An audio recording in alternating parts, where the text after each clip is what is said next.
What's up everyone, my name is Landon Collins, and today we're gonna watch some Llama Arts Studios. And if you don't know what that is, this guy makes tons of whole animated videos. I used to watch him when I was a little kid and I loved him so much. So that's why I'm gonna be coming back and watching them. So yeah, and right now I'm got my eyes on this. A closed car animated horror story. I'm gonna probably watch that. So 3, 2, 1. Try not to shit ourselves. I had just reluctantly returned home from an extended vacation trip to Japan. After experiencing delicious food beyond compare, a beautiful country, and spending time with amazing people. Needless to say, I was a bit depressed about coming home. On my first day back home, I went straight to my bedroom and passed out before doing anything else. Rather, I didn't have the energy to do anything else. It was probably for that reason that I failed to notice subtle hints that my home was not as lonely without me as I believed. Hours later, I awoke in the middle of the night to the sound of scuttling noises and the floorboards creaking. Understandably confused, I got out of bed and made my way into the hallway that was connected to both the living room and kitchen. Cautiously, I crept my way through the darkness, groping the wall next to me for balance in my tired state as I trudged forward. I, however, made the fatal mistake of stepping onto one of the loudest boards in the hallway, alerting whoever or whatever was lurking in the shadows of the next room. I paused, as did the entity in the next room, before a whoosh of air was heard as they retreated into whatever crevice they had come out of. Taking a nervous gulp of air, I walked into the living room and turned on the nearby lamp that dimly lit up the room. Looking around, I spotted not a soul, but rather some of my furniture was disturbed. What's more, a couple of my kitchen cabinets were slightly ajar. Bewildered, but with my guard up, I went over and closed them all before readjusting my furniture, by which point I had relaxed. I chalked up the odd noises and movements to my jet-lagged brain and shrugged, deciding to just head back to bed. I wish the story ended there, but I was not so lucky. Before entering the hallway to my room, I saw that the large metal covering to the air vent above the couch was missing. Peering up at it, I mumbled, "What the?" before a crooked face filled with abject disdain for my existence popped into view.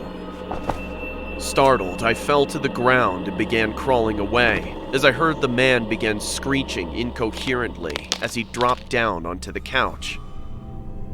I watched in horror as his joints cracked beneath his raggedy hoodie and heavily stained jeans.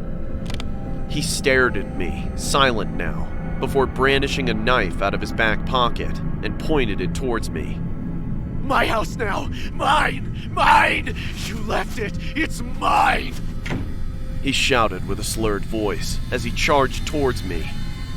I hurriedly crawled towards my room and slammed the door behind me and locked it as he started jabbing his blade into the door, yelling at me to die.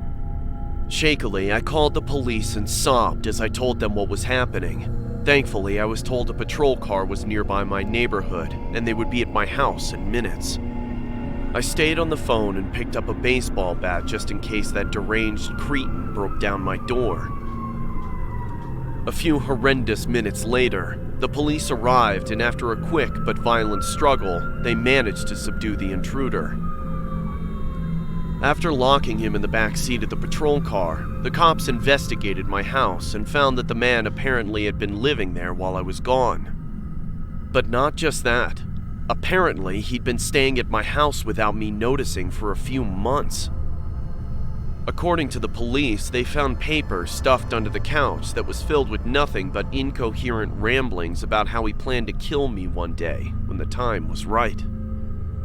With the dates next to each entry predating my trip to Japan by an uncomfortable amount of time. Frankly, I'm happy to be alive and relieved that the situation was resolved so quickly. But still, I make sure to triple check the locks in my home after that little incident.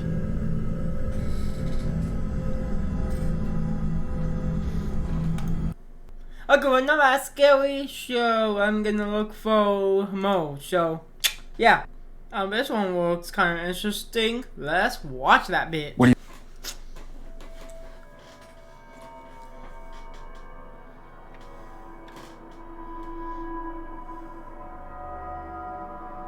So this story takes place when I was about 16 years old. At my school, I played for the volleyball team, and every year we would go to a camp and do volunteer work for this guy. The camp was in the middle of nowhere. When we got to the camp, we immediately started to work until 8 p.m. This was around October, so it was already dark at 8.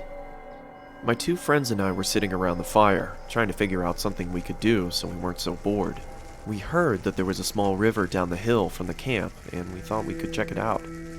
The problem is that it was some guy's property, and the owner of the camp told us to not disturb him since the guy was a little strange. We weren't really supposed to leave the camp, but being 16 years old, we loved breaking the rules. We walked about 10 minutes from the camp and finally reached the river. It was bigger than we expected, and there was a large wooden bridge that crossed it. The bridge was about 20 feet long and was big enough to let a truck go over it. My two friends and I decided to go under the bridge and check it out. As we were walking by the shoreline, we saw two headlights off in the distance moving towards the bridge, so we bolted underneath it and hid. We then heard the truck roll over our heads and to the other side. My friends and I chilled there for a while, just talking and throwing rocks in the water. It was about 8:30 at this time, and now it was pretty much pitch black. That's when we started to hear a slow rumble in the distance. The same truck had come back, and this time it was moving much slower. We stayed put under the bridge, stifling our laughter. Eventually, the truck moved over the bridge, but rather than going over to the other side, the truck stopped right on top of us. The only thing you could hear was the rushing water and the hum of the engine. Then, the door of the truck swung open, and out came a loud thump on top of the bridge. Then we heard a loud scream saying, I know you're out there! I'm gonna find you! I looked at my friends and they were both shaking in fear. This must have been the crazy property owner, and he seemed pissed that we were on his land. He started screaming and saying he was gonna hurt us if he finds us.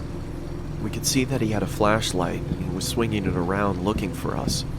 We heard loud thumps as he walked around a little bit, calling out for us, and thank God he never went under the bridge. Eventually, it went silent, and it sounded as if he went back into his truck. I was too terrified to move. We sat there for about 10 minutes, and then my one friend, who we'll call Trevor, whispered in my ear, saying that we have to go. I gave him a quick nod, and in slow motion we moved out from under the bridge. We started to army crawl on the shoreline of the river, and I remember looking behind me to see the top of the bridge. I saw a white Ford F-150. In the driver's seat was the man, staring right at me with a sinister smile, and he even gave me a little wave. At that moment I screamed and ran. My friends saw me run and took off after me. I could hear screaming from behind us. I took a quick glance behind me and saw that he was chasing after us, and I couldn't quite make out the object in his hand, but it seemed to be a weapon of some sort. We ran into the forest and ducked behind a bush. It was pitch black in the forest, and we couldn't hear a thing. We sat there for a while, just shaking. The man never walked by us, and we never heard him. After we gathered our courage, we got up and walked back to camp, got into our tents, and tried to fall asleep. The next morning, we talked to the camp owner about the man that owned the property of the river. The camp owner said that he didn't know much about the man, but he knows that he has some mental problems and he'd been accused of assault. I am so happy that we were able to escape from underneath the bridge. I can't imagine what would have happened if he caught us. I can. He gonna scratch and dash and cut a hole in your ass if he caught your ass. Oh god. Okay, picture that's the ending. Wait, there's a call. Oh yeah. Okay. I think we have time for one more video. So, yeah.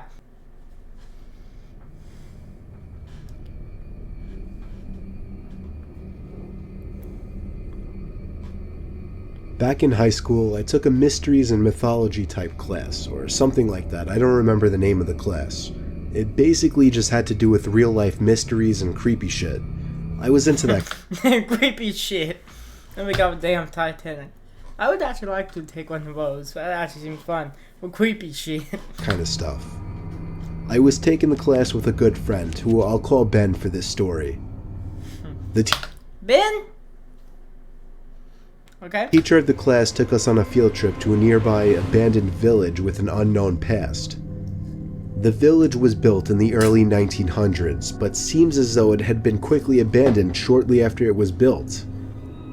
The bus ride there was about 20 minutes. All of us were glued to the bus windows as we pulled up some sketchy-looking, decrepit road cutting through dense forest. The road eventually led to a clearing. We were there. We stepped out onto the road, which had grass growing through the cracks. The grass surrounding was almost knee-high. Then there were the buildings. The tall, archaic brick buildings with the boarded-up windows all gave off such chilling vibes. The teacher lined all 20 of us up, counted heads, and then began leading the way. The point of this little field trip was to use the so-called skills we learned in class to see if we could put anything together about why the village may have been abandoned so long ago. Some of the buildings had holes in the walls to serve as entryways. There were even holes in the ground next to some of the buildings, seemingly dug to get into the basements of some of the buildings, which seemed creepy. There was one building though. It stood taller than any of the others. It just intrigued me the most. While the teacher was leading the group towards the village church, Ben and I decided to sneak off on our own to look for anything interesting.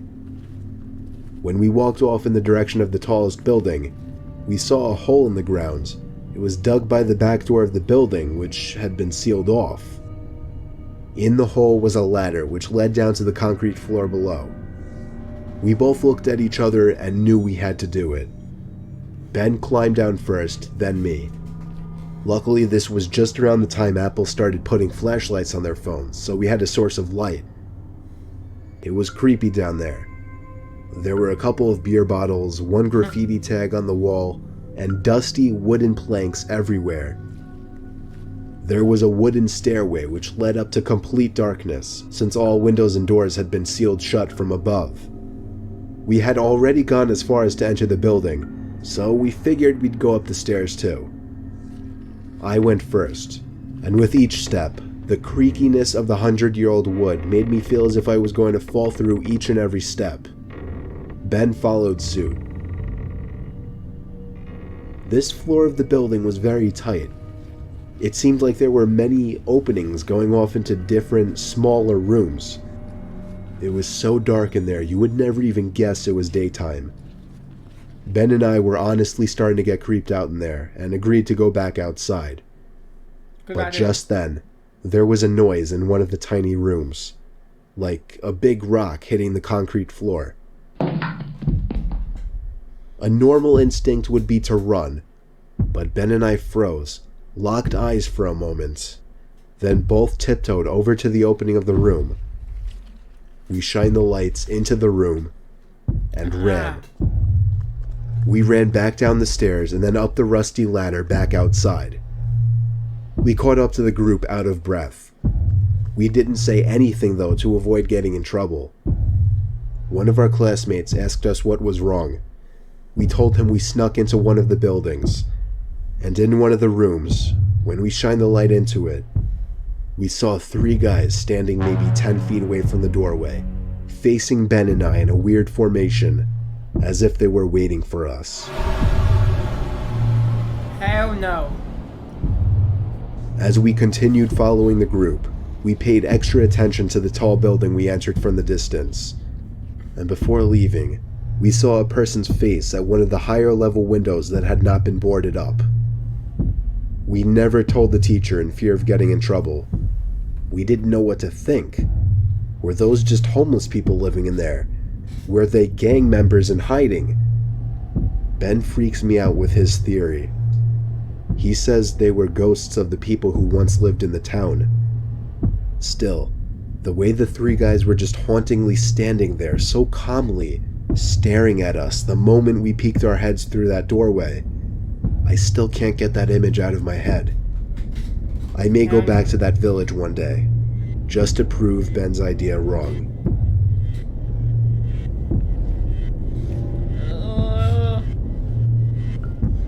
Please, no jump scare. Oh, hell no. Here it comes. I think. Oh, shit. So, guys, I hope you liked the video. If you did, like, share, and subscribe. And we'll see you guys in the next video. I guess.